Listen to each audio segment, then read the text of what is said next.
जय भीम, जय भारत, जय सशक्त चैनल भारत, है ना। आज हम फिर बैठे हुए हैं इंजीनियर केशव बाबू के साथ। और वर्तमान में जो बिहार में महागठबंधन और एनडीए की सरकार बन है, तो एनडीए में तो लगभग सीट शेयरिंग हो गया है, लेकिन महागठबंधन का सीट शेयरिंग है, उसमें फिर गड़बड़ आ रहा है। वामपंथी वाले लोगों का 8 का दावा है, और इधर आरजेडी सुन नहीं रही है, बैठ करके बातें नहीं हो रही है। तो क्या बिहार में महागठबंधन का टूटने के कगार पर है? इसमें आपका नहीं, देखिए वैसा स्थिति नहीं है। क्या आपको एनडीए को ज्यादा आसान था, उनको मान लिया कि तालमेल, मान लिया कि सीट का डिस्ट्रीब्यूशन जो है उनके लिए ज्यादा आसान था। आसान ये था कि 2019 में जो लोकसभा का चुनाव हुआ था, तो उसमें से 17 बीजेपी या 17 जो लड़ा था, और 6 मान लीजिए कि जो लड़ा था लोजपा, ठीक है, 40 का उनका हिसाब था। तो इसमें भी ये तीनों के अलावे 2 और लोग आ गए, 2 आ गए। एक मान लीजिए कि उपेंद्र कुशवाहा आ गए और एक जीताराम मांझी का पार्टी, ठीक है। और इसी हिसाब से हुआ कि चूंकि किसी को कुछ किसी सीट लेना नहीं था, तो 16 को जीते थे जदयू, तो उनको 16 को 16 का ले लीजिए। हम 17 को जीते थे, हम 17 के 17 हम ले लिए। अब मान लीजिए कि आप एक हारे थे, तो वो उसमें से एक सीट मान लीजिए कि निकल गया था, दोनों में से किसी को दे देंगे, एक लोजपा से काट के दे देंगे, ठीक है। तो वही मान लीजिए किया, लोजपा से एक काट लिया, और एक मान लीजिए कि जो सीट हारा हुआ था वो सीट काट लिया, तो 2 सीट। तो इसलिए उसमें आसानी से कहते हैं कि भाई आप 5 सीट पर लड़िए। चिराग को 21 सीट पर कहा कि अगर हाजीपुर से लड़ते हैं तो ठीक है, लेकिन आपको 1 सीट हम कम देंगे। अब मान के उनको कर दिया, ठीक है। और 16 सीट उनको दे दिया, आप 17, इसमें किसी को ऑब्जेक्शन भी नहीं हुआ, ठीक है। लेकिन यहाँ इधर जो आ जाइए महागठबंधन में, तो चूंकि महागठबंधन में ये वामपंथी जो है नया उसमें जुट गया। जैसे पिछले में कांग्रेस के साथ तालमेल था, कांग्रेस था, उसके बाद ये मान लीजिए राजद था, उसके बाद मुकेश सहनी थे, लोकसभा में मुकेश सहनी थे, और मान लीजिए कि एक उपेंद्र कुशवाहा की पार्टी थी, ठीक है। तो ये निकल गए 2 अभी तो उसके साथ नहीं है। अच्छा, अब माले और माले सीपीआई सीपीएम इनके साथ जुट गया, मतलब वामपंथी जुटा और 2 लोग निकल गए, ठीक है। तो उसमें तो प्रॉब्लम हो रहा है, ठीक है। तो प्रॉब्लम जो है, अगर मनमाना ढंग से हो रहा प्रॉब्लम, हमको लगता है कि अगर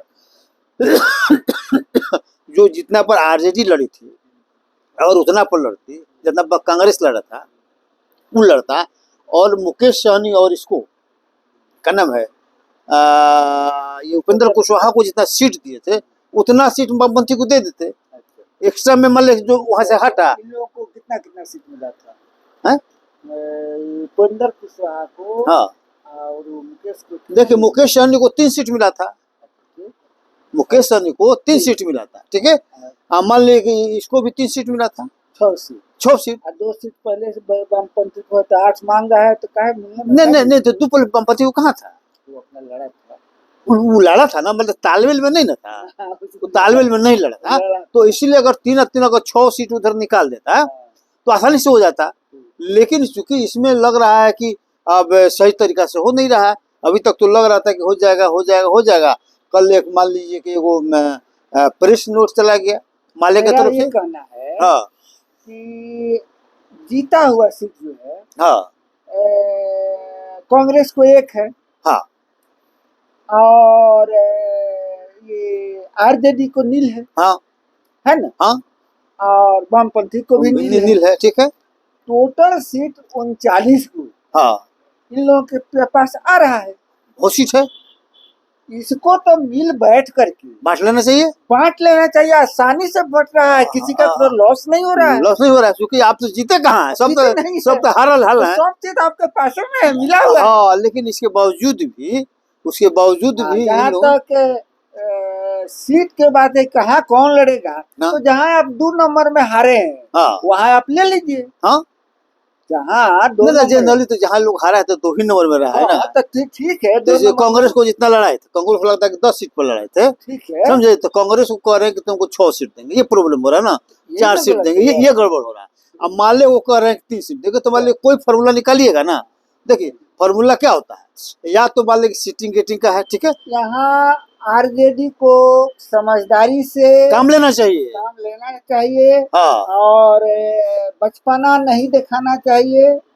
काहे कि आज का बचपना दिखाना हाँ, बहुत बड़ी नहीं पिछले विधानसभा चुनाव में आप देखे थे। मैं कहना चाह रहा हूँ, जी, ये जो अभी शिक्षक घोटाला में जो यूपीएससी के एग्जाम हुआ है, इसमें पेपर लीक हुआ है, कहीं से भाजपा तेजस्वी का नाम जुड़वाएगा। अच्छा, जो इंक्वायरी कर रहा है ना, इनको नोटिस देगा। वो ठीक है, देखो वो अलग मैटर हुआ। तो ये जो है जी, समझदारी से काम लेना चाहिए आरजेडी नहीं को। आप देखिए ना, देखिए पिछले विधानसभा में से चुनाव में क्या हुआ, थोड़ा सा ना समझी के कारण आपने टिकट में हम ही ले लेंगे, हम ही सब ले लेंगे, नतीजा हुआ कि मुकेश सहनी को भगा दिए, उपेंद्र माल्या कुशवाहा को भगा दिए हैं, और जीतनराम मांझी को भगा दिए, तीनों भाग गए, सब हार गए। हार गए।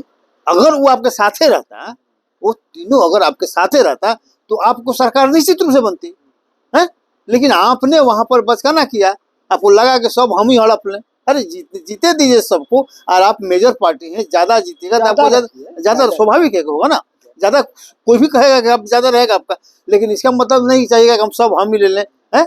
क्योंकि वामपंथी का भी ताकत है, वामपंथी के ताकत पर ही, वामपंथी का ज्यादा ताकत अभी जो विधानसभा हुआ वामपंथी के ताकत पर ही आप इतना जीत पाए, और ये नहीं भूलना चाहिए था। और उनका जो एथी हुआ है रैली, हाँ वामपंथी, उसी का ताकत। हाँ वही वो कह रहा है कि रैली में मेरा ज्यादा लोग था, एकदम सही है, इसीलिए दिखाई दे रहा। हाँ हाँ, झंडा लाल लाल दिखाई दे रहा था।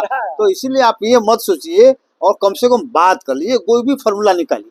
जैसे मान लीजिए कि आपके यहाँ टोटल 110 विधायक है, ठीक है, अगर विधायक पर निकालना चाहते हैं तो 110 विधायक पर 40 सीट भाग दे दीजिए, है, तो 3 मोटा मोटी 3 विधायक पर एक मान लीजिए आपको आता है, तो उसी हिसाब से बांट लीजिए ना भाई, है। तो ये जो है हम लोगों का जो एक थिंकिंग है, विचार है, हाँ, हम लोग चाहते हैं कि बिहार में अच्छा संदेश जाए और महागठबंधन एकजुट रहे, इसलिए ये बात हम लोग आपस में डिस्कस किए हैं। हम चाहेंगे, अनुरोध करेंगे कि इस पर वामपंथी लोग, कांग्रेस और आरजेडी मिल बैठ कर के इसका डिसीजन करे, ताकि बिहार की जनता खुश हो, अपना निर्णय दे सके। जय हिंद, जय भारत, जय संविधान।